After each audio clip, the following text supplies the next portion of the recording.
Сега ще трябва да изиграя най-трудната си роля. Едва ли ще успея, защото всеки от вас, всеки българин носи този човек в себе си. А кой е той всъщност, никой не знае. Няма по-известна и същевременно по-неизвестна фигура в нашата история. През януари 1869 година той преминава в България от Влашко и в продължение на 4 години обикаля с кървяща рана поробеното ни отечество. И откъдето мине, във всеки град или село, основава таен революционен комитет.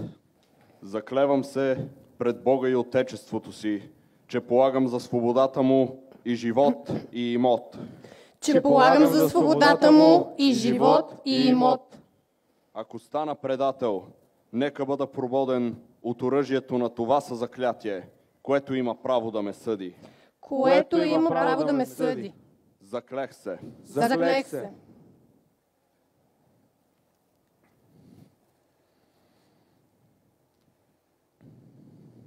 Не съм те предал аз. В какво ме обвинявате? Без доказателства.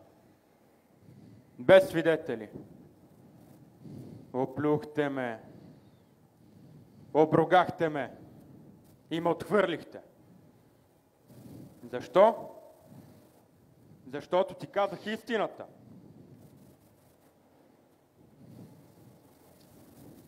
Защото ти казах, че председателят на Ловченския комитет Марин Популканов харчи комитетски пари за свои нужди. За това ли съм предател? Василе, къде ти беше ума? Нали уж винаги си предпазлив? Нали никога не си карал на сляпо? Защо дойде в Ловеч?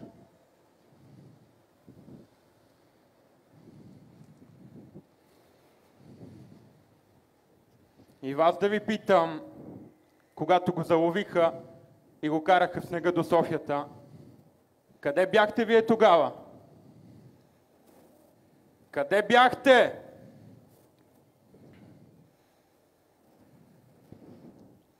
Няма значение къде бяхте. Не бяхте до него. Господи, прости им. Те не знаят какво вършат.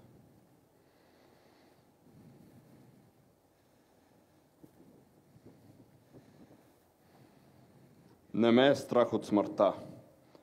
Аз съм се обещал на отечеството си, жертва за освобождението му. Искам само да ми отговорите. Какво се случи? Нали само една крачка ни далеше от свободата? Защо пропадна всичко? Страхът ли събуди отново в душите ви роба? Любен се отказа от тази авантюра. Каза ми, само просветата може да освободи човека от духовните му и политически окови. Каравелов ли каза това? Председателят на Централния революционен комитет? Той вече не е председател. Как да не е? Писа ти веднага да вдигаш революцията, но ти не го послуша. Каква революция без оръжие?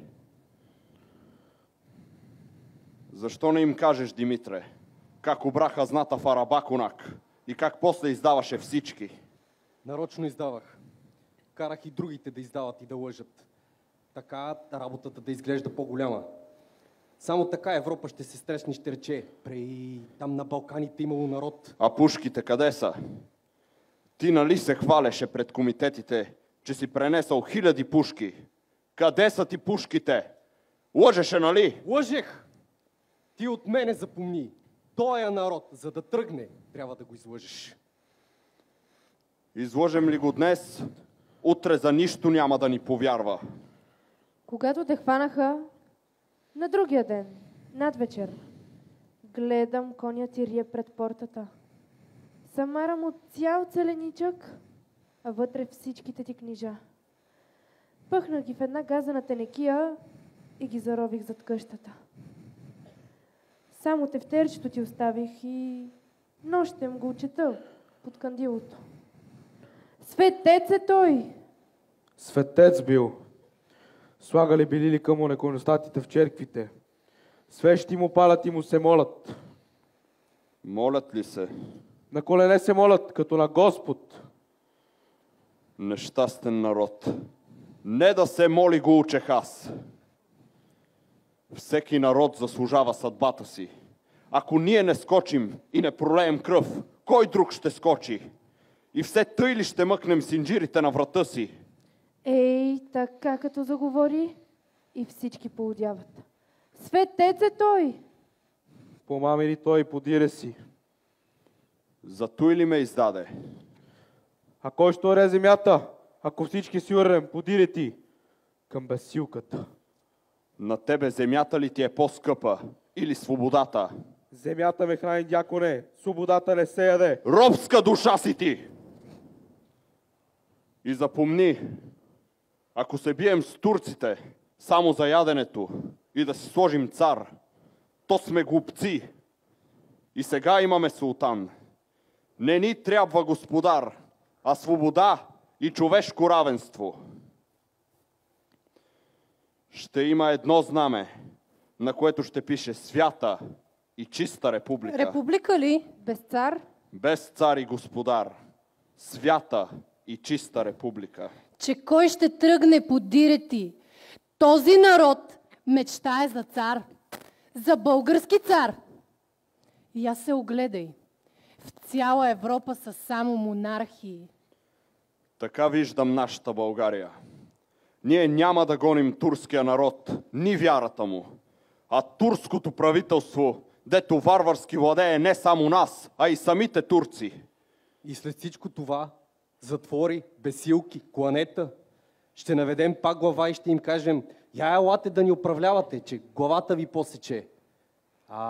Не, дяконе, гробовете им ще изорем, джамиите им ще срутим и ще ги гоним до девето коляно. Отечеството ни трябва да управляват умните, а не заслужилите. И само тогава България ще свети най-бляскаво, като едничка държава в Европа. Няма такъв случай в историята. И този демократизъм ще ти изяде главата. Помисли поне за спасението на душата си. Може да няма, но той е прав. И каквото е направил, направил го е заради отечеството. Светец е той! Мене ме призова народен глас да се притека на помощ на заробеното си отечество. Затова захвърлих расото и отрязах косите си. Заръчах на мама да ги скрие в сандъка, а кога чуе, че съм загинал, да ги извади, за да се опеят вместо мене. Защото може би ще остана неопят и непогребан. Ами, няма костите ти до днес. Ако си мъртъв, къде са ти костите? Къде са ми костите? Все тая. В България са. Но и мъртъв, вие пак ще имате нужда от своя дякон. Да броди от град на град, от село на село и да пита: има ли още робски души в свободното ни отечество? С вишегласие ли решавате всичко в него и обичате ли онзи, който ви покаже грешките, или го считате за неприятел?